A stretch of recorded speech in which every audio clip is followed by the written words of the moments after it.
ตอนนี้กำลังจะเดินเข้าน้ำตกไซโยกนะคะของกินมากมาย ของขายก็เยอะ คนเยอะด้วยนะคือคนเดียวเขาบอก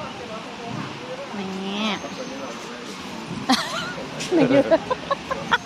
นักยูทูบเบอร์เขาบอกไซโยกน้อยนะเนี่ยนี่คือไซโยกน้อยนี่นะคะนี่นะคะสวยนะคะ คนก็จะเยอะนิดนึงเนาะ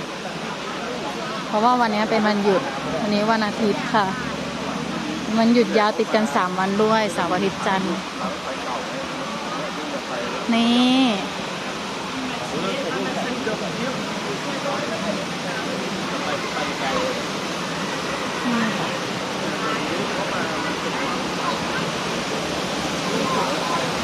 ่ค่ะ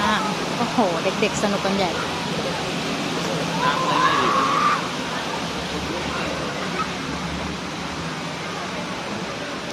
ธรรมชาติสุดๆเลยมันหยุดพักผ่อนตรงนี้คือดีค่ะเลิศค่ะ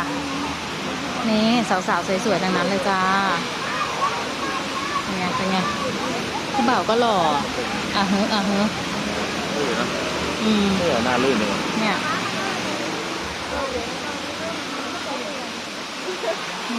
ทุกคนดูน้ำไหลลงมาสวยมากเราจะขึ้นไปดูข้างบนกันว่าเป็นยังไงฮ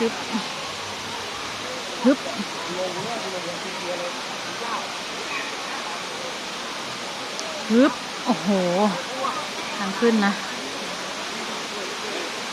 ขึ้นขาเดียวไม่ได้ต้องเดิน2 ขานี่ค่ะข้างบน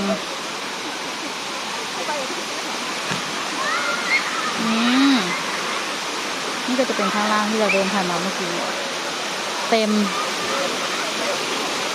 นี่ค่ะเดินลุยน้ำเลยนะข้างบนก็สวยๆมากนะ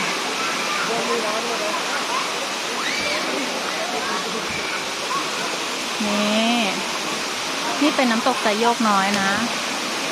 จังหวัดกาญนะเหมาะสำหรับการพักผ่อนมัก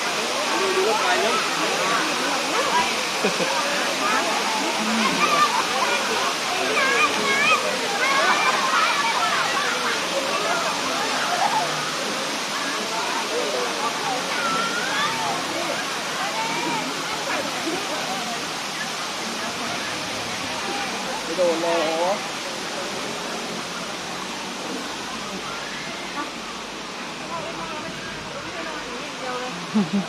สวยนะ